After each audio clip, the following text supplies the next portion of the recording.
The long gallery at Langfield Park held its breath in the late afternoon light, and Marguerite Vaillant stood beneath the ceiling medallion she had spent 3 years making perfect. Her brush set down for the last time. Gold dust still settled in the creases of her knuckles. She was 27 years old, the daughter of a Huguenot master gilder, and she had just completed the finest interior restoration in the county.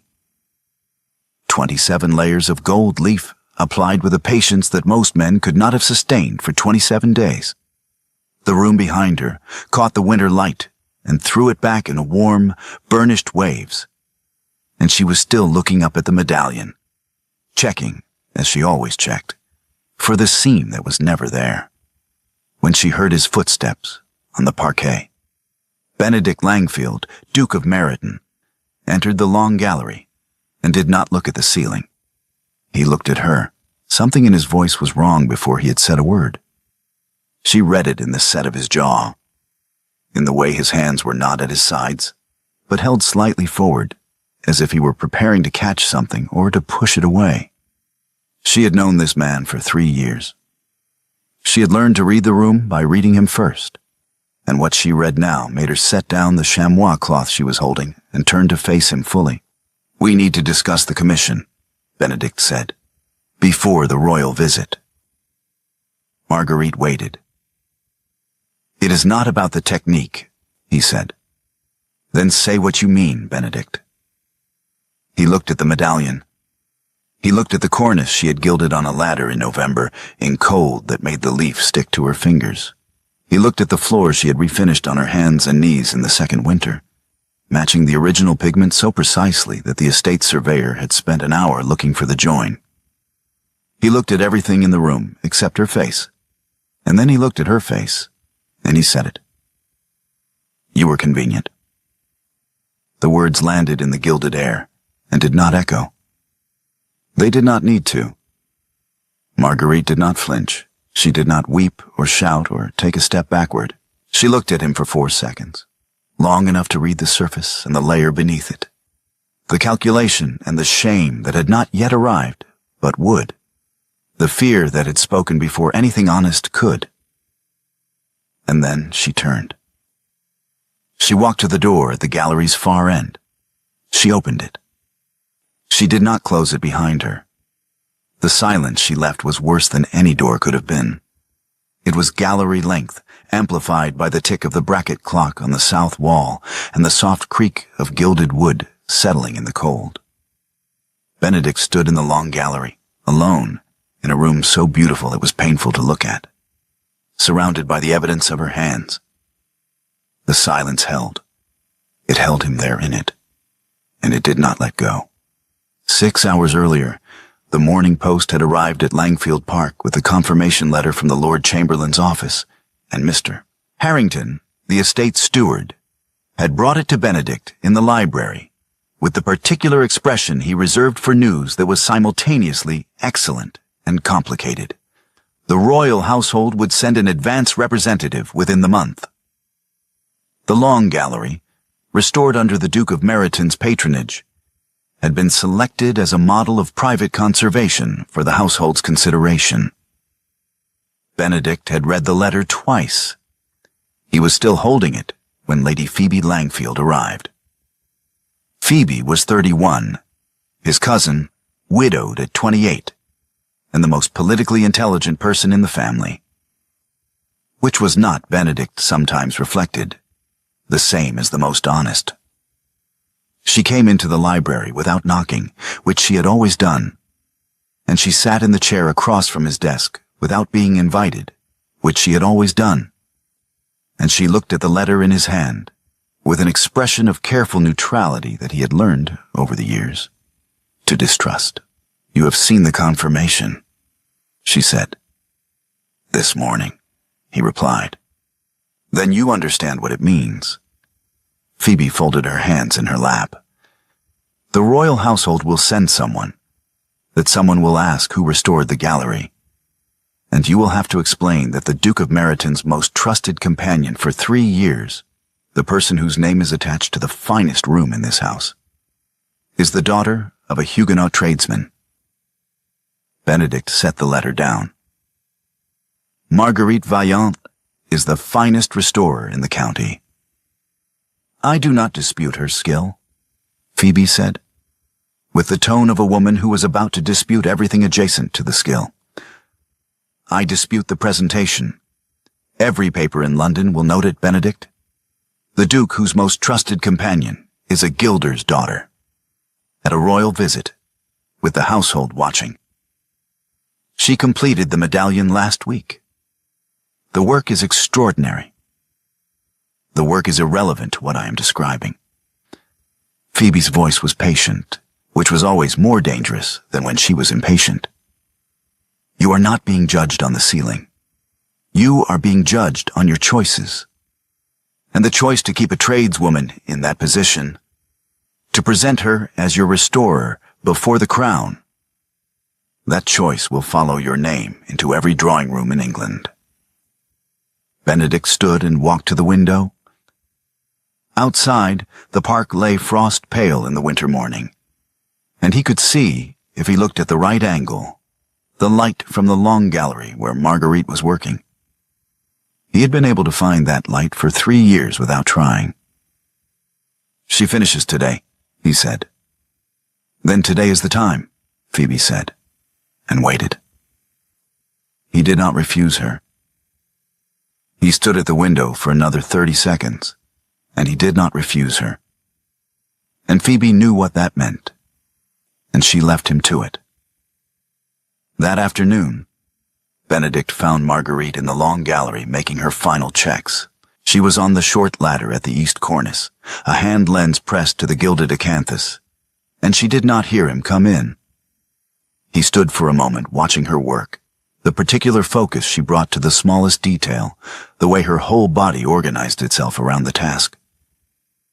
And then he rehearsed, silently, the sentence Phoebe had given him. It was a clean sentence. It left nothing open. He said it when she had descended the ladder and set down the lens. He said it to her face, because he was, at least, not a coward about the delivery. And she looked at him for 4 seconds and left, and the gallery held him in the quiet she made. In the kitchen corridor, Marguerite packed her tools with the methodical care she had learned from her father. Each brush wrapped in cloth, each solvent bottle stoppered and set upright. The hand lens in its leather case. Mrs. Harrington, the housekeeper, found her there and stood in the doorway, with the expression of a woman who wished very much that she were somewhere else. Miss Vaillant, Mrs. Harrington said, the Duke did not mean, he meant it exactly, Marguerite said, without looking up from the brush she was wrapping. That is the problem. She lifted the wooden case, settled its weight against her hip, and walked out through the kitchen door into the cold. That evening, Mr. Harrington knocked at the library door and entered to find Benedict standing at the window in the dark. The confirmation letter still on the desk where he had left it that morning. Your Grace, Harrington said. The advance representative from the royal household arrived this afternoon. I showed him the long gallery. Benedict did not turn from the window. He spent 40 minutes in the room. Harrington continued. He asked to meet the restorer. He said, Harrington paused, with the care of a man delivering information he knew would wound. He said the gallery is the finest restoration in England. He asked for her name. I gave it. Benedict was quiet for a moment. Then, what did he say? He said, remember it. The fire in the grate was the only sound in the room. Benedict remained at the window, looking out at the park, at the long gallery where no light burned now, and said nothing at all. 3 days later, Marguerite arrived at Mrs. Thorne's gilding workshop in Milford and asked for bench space. Mrs. Thorne was 54, broad-shouldered, with hands that carried the particular coloring of a woman who had worked with gold leaf since she was 12. She had trained Marguerite's father, and she had watched Marguerite grow up in the smell of size and solvent. And she looked at her now across the workshop bench with an expression that was equal parts assessment and something warmer. Bench space? Mrs. Thorne repeated. I need somewhere to work, Marguerite said. You need more than bench space. You need work. Mrs. Thorne moved a row of sample boards aside and set her elbows on the bench. The church warden at St. Clement's came to me last month. The medieval rood screen. It has not been touched in 60 years, and it needs someone who knows what they're looking at. I was going to take it myself, but my eyes are not what they were for the fine work. She looked at Marguerite steadily. I am offering you the commission. Marguerite was quiet for a moment. I need to work, she said, not to be given work. There is a difference. There is, Mrs. Thorne agreed. The commission exists. The church warden is waiting. I am telling you about it because you are the right person, not because you need saving. She pushed a contract across the bench. Sign it in your own name. I will witness it. Marguerite looked at the contract. At the line above the signature, Conservator, and below it, the space where a name would go. Her father's name had always been above hers on every document she had worked under. Jean-Claude Vaillant, Master Gilder, and below that, in smaller letters, with his daughter assisting. She picked up the pen. She signed it. Monsieur Vaillant, Conservator. Her hand was steady. She began at St. Clement's the following morning. The rood screen was older than anything at Langfield, carved from oak in the 14th century, and it asked more of her than the Long Gallery had. The Long Gallery had required precision and patience, and a thorough knowledge of period technique. The rood screen required all of that, and also a kind of listening. The ability to read 3 centuries of overpainting and understand what was underneath without disturbing it. Marguerite mixed her solvents on the workbench Mrs. Thorne had set up in the vestry, testing adhesion on small patches before committing to anything, working with a brush so fine it left a line no wider than a hair. Mrs. Thorne came twice a week to observe, and occasionally to correct, and once to sit quietly in the pew behind Marguerite for an hour without saying anything at all, which Marguerite recognized as the highest form of professional approval the older woman offered. At Langfield, meanwhile, Phoebe had installed Mr. Harwood, a restorer from Ipswich, whom she described as properly established, to complete what she called the final touches on the Long Gallery before the royal visit. Harwood was competent. He was not Marguerite. Benedict found this out when he walked the south cornice on a Tuesday morning and stopped at the 3rd acanthus leaf from the window. He stood there for a full minute before he called Harrington. She tapered the acanthus, Benedict said, when Harrington arrived. You see how the edge runs to a point? Harwood squared it. Look at the difference. Harrington looked. It is a very small difference, Your Grace. It is the wrong difference. Phoebe arrived that afternoon and found Benedict still in the gallery. She looked at the cornice and then at him. No one will notice, she said. I notice, Benedict said, and walked away, and did not say anything further to her about it. He walked the Long Gallery every night that week. Not at any particular hour, sometimes at 11, once at 2 in the morning, and not with any particular purpose that he could have named. He was not contemplating. He was simply unable to remain in any other room in the house for more than an hour at a time, and the gallery, which had been the center of his daily life for 3 years, was the only place that felt large enough to contain the particular quality of his restlessness. On the 4th night, he found Harwood's desk, a portable writing slope set up in the gallery's east alcove, and saw Marguerite's conservation notebook sitting on top of a stack of estate documents.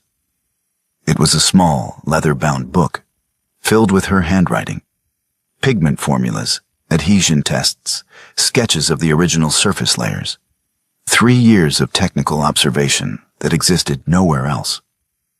Harwood had apparently been consulting it and had set it aside to classify with the estate papers. Benedict took the notebook from the desk, wrapped it in a square of cloth, and rode to Milford the following morning. He left it on the workbench at Mrs. Thorne's workshop when no one was present, with no note. Phoebe's whisper campaign had begun by then. She was telling acquaintances, at the particular social gatherings where information moved fastest, that Miss Vaillant had left Langfield under a cloud and that her methods had been questioned by the estate surveyor. The story was not large enough to be called a lie, which was precisely what made it effective.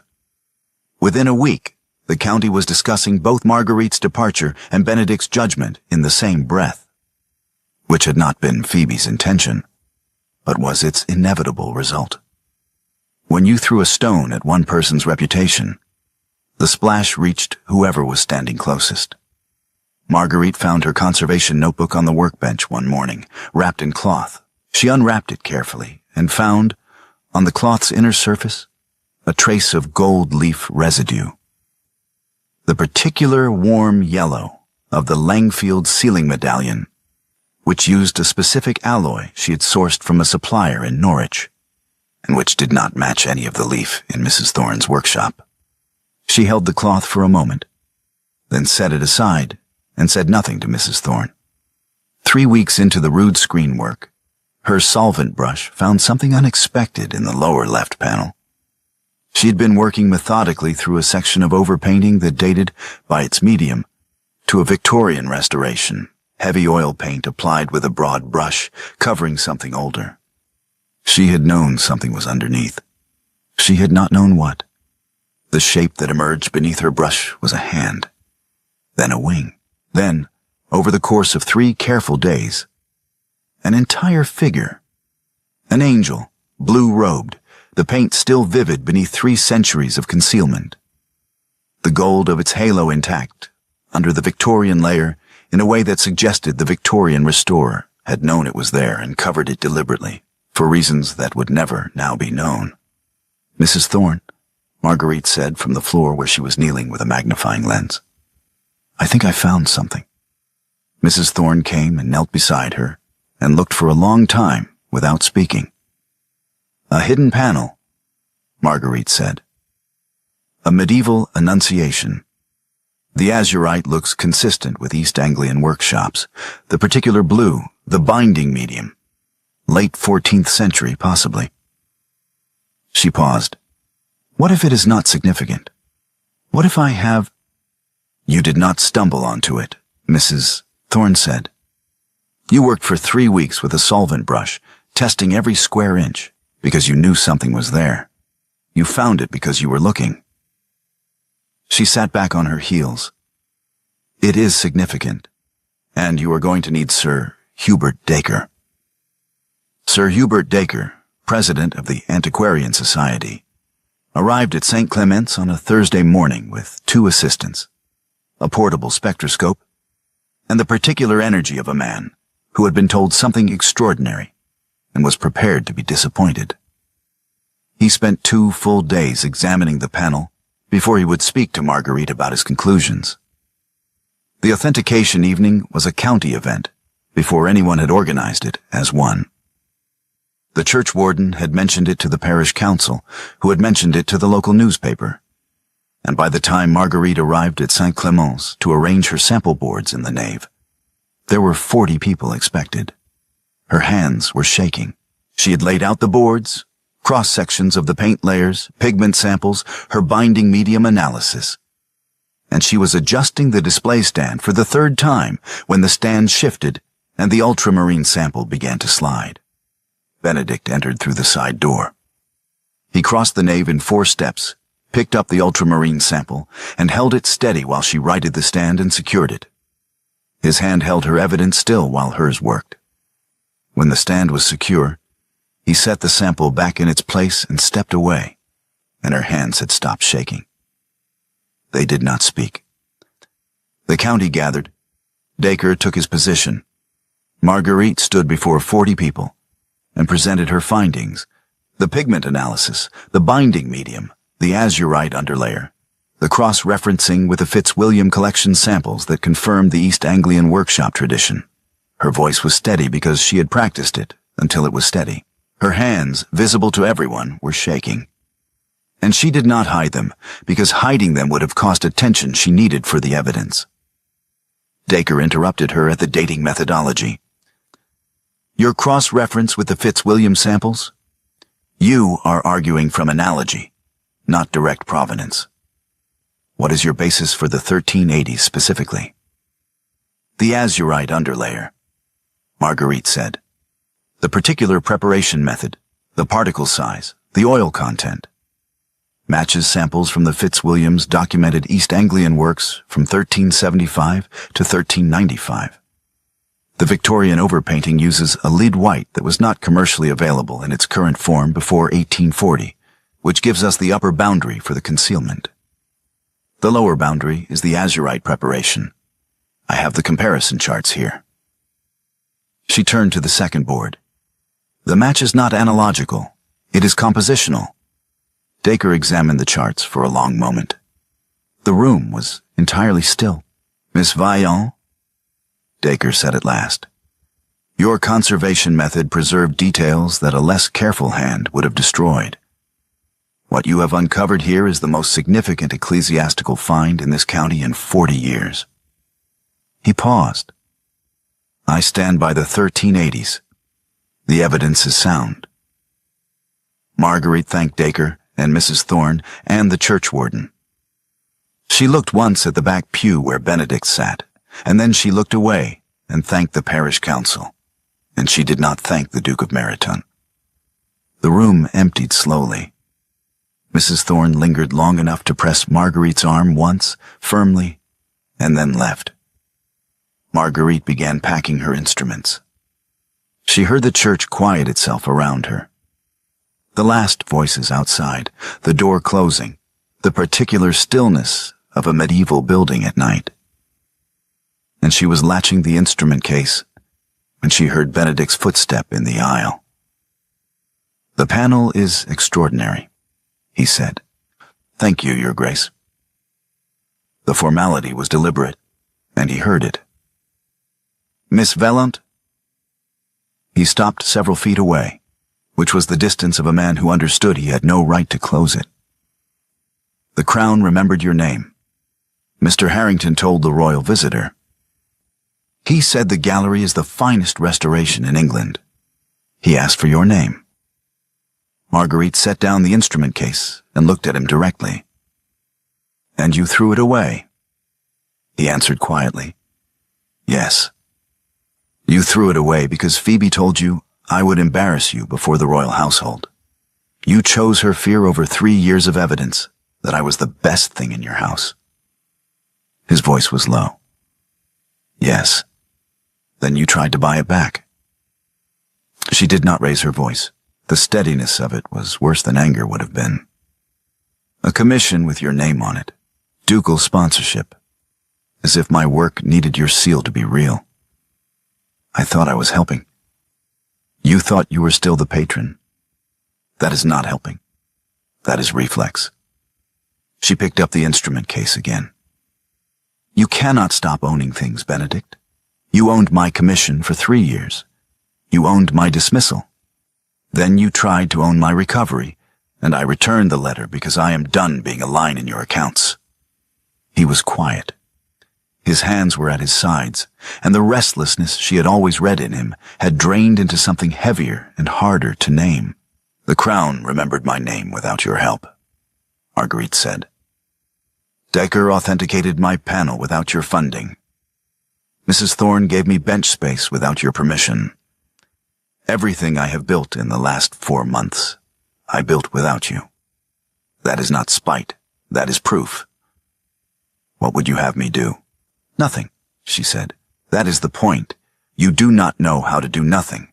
You commission, you patronize, you arrange. Stop arranging. She moved toward the door, then stopped and turned back. I work on the North Aisle tracery on Wednesdays. I am here at 2 o'clock. If you want to be in a room with me, come and sit in the pew and watch. Bring nothing. Say nothing useful. If you can learn to be present without owning what you see, then perhaps. She left, The door closed behind her, not a slam. A click. Precise and final as the last layer of gold leaf set perfectly against a surface. The letter had arrived at the Antiquarian Society 3 days before the authentication evening. Benedict had written it privately, requesting that the Society fund a full conservation program at St. Clément's, with Marguerite named as lead conservator under ducal sponsorship. He had believed, when he wrote it, that he was correcting something. The letter reached Marguerite before it reached Decker. She read the first paragraph, her hands going still against the paper, and then she set it down and did not read the rest. She wrote one line on a fresh sheet. I do not accept commissions from men who dismissed me for being inconvenient. I accept commissions from church wardens, and sent it back unopened. The refusal reached the county within days.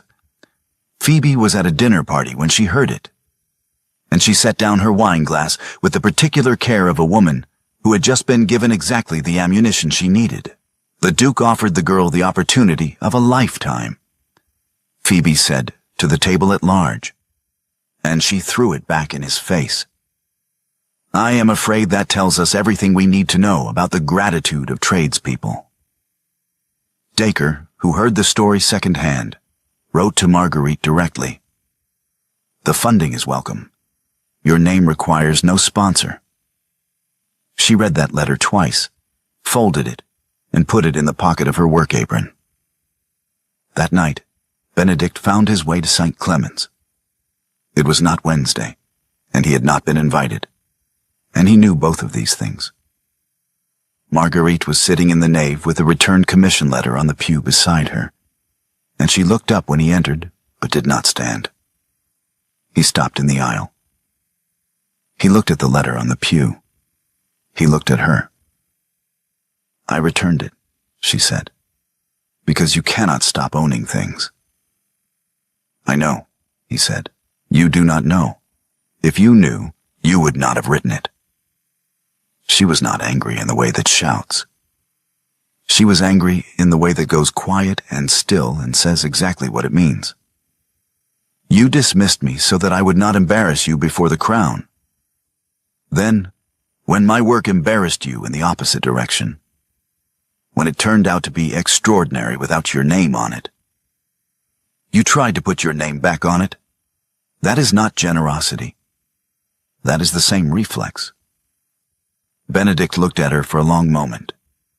Then he did something she had not expected. He went down on one knee in the aisle. Not a proposal, the posture of a man making himself lower, putting himself beneath the level of the conversation because he had run out of other ways to show that he understood the distance. Then tell me what the opposite of a cage looks like, he said, because I do not know. I have only ever built cages and called them rooms. Marguerite was still for a moment. Then she reached down and took his hand and held it. 10 seconds, her fingers closed over his, neither pulling him up nor pushing him away. Then she released it and stood. The opposite of a cage, she said, is an open door that you do not walk through. She walked out through the open door. He came to St. Clement's the following Wednesday at 2 o'clock. He sat in the third pew from the front. He brought nothing. Marguerite did not acknowledge him.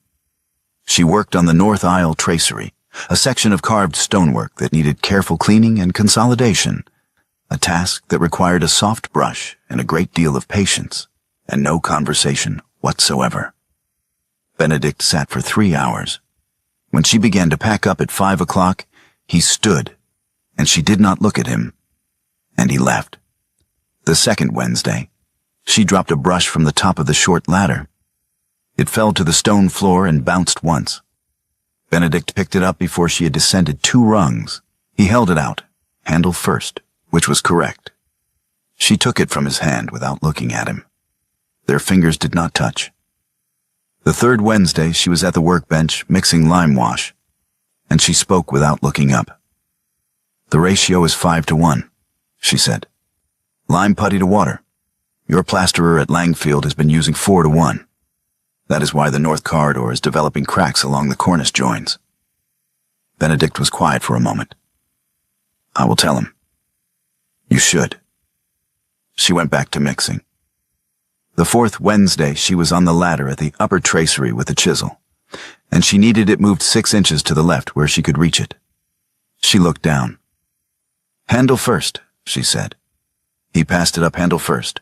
She took it, looked down at him. Handle first. I learned, he said. Slowly. Slowly, he agreed. At the end of the session, she descended and stood at the workbench with her back to him, cleaning the chisel. You have not commissioned anything, she said. No, he replied.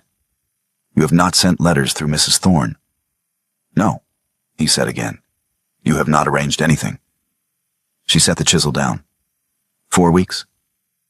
I sat in a pew, he said. For 4 weeks, I did nothing. It is the hardest thing I have ever done. She was quiet for a moment. Harder than dismissing me. Dismissing you took 1 sentence and destroyed everything. Sitting still takes the whole afternoon and builds nothing, except, I hope, the possibility that you might believe I can be in a room without trying to own it. She set down the cleaning cloth. Handle toward him? That took 4 weeks. It took 4 weeks to do, he said. It took 4 months to understand why it mattered. The 5th Wednesday, she showed him the lime wash technique. Come here, she said, which were the most direct words she had spoken to him in 10 weeks. He crossed to the section of wall she was working on. She put the brush in his hand, and then she put her hand over his. Fingers over his fingers, adjusting his grip, showing him the angle. Lighter, she said. You are pressing like a man who grips a rein. This is plaster, not a horse. His hand under hers, learning the pressure. She guided him through the stroke, the particular sweep that deposited the lime wash evenly without dragging. She did not let go for 3 seconds longer than the instruction required. He did not move his hand. You are teaching me, he said. I am correcting your technique. There is a difference. There is always a difference with you, he said. I am learning to hear them. She released his hand and returned to the section she had been working on. But she moved her stool 2 inches closer to the wall where he stood, and they both noticed it. And neither of them said anything about it. At the end of the session, she was cleaning brushes at the workbench, and he was standing by the rood screen, looking at the Annunciation panel that had made the county talk for 6 weeks. She crossed to him.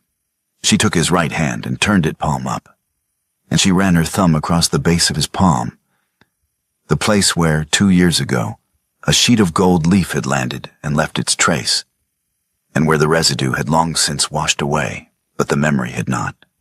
She pressed her lips to his palm, a single, deliberate moment. He closed his fingers over the place she had kissed and held it there. Autumn came to Milford in the particular way of English autumns, gradually, then all at once, the light going amber and the mornings arriving cold. The North Isle tracery at St. Clement's was complete, and the conservation record showed it signed in full. M. Surveillant, Conservator. The Antiquarian Society had published Dacre's report in September. 3 commissions had arrived since then. From a Lord Adderley in Gloucestershire, from a cathedral chapter in Norfolk, from a private family in Bath with a Jacobean plasterwork ceiling that needed someone who understood the period. Marguerite had hired an apprentice. Nell, 15, the sexton's daughter, who had been watching from the church doorway for 6 weeks before Marguerite had asked her to come in and hold the brush. On a Saturday morning, not Wednesday, Benedict arrived at St. Clement's and found Marguerite sitting in the 3rd pew from the front, looking up at the North Isle tracery from the angle he had occupied for 5 weeks. You are in my pew, he said.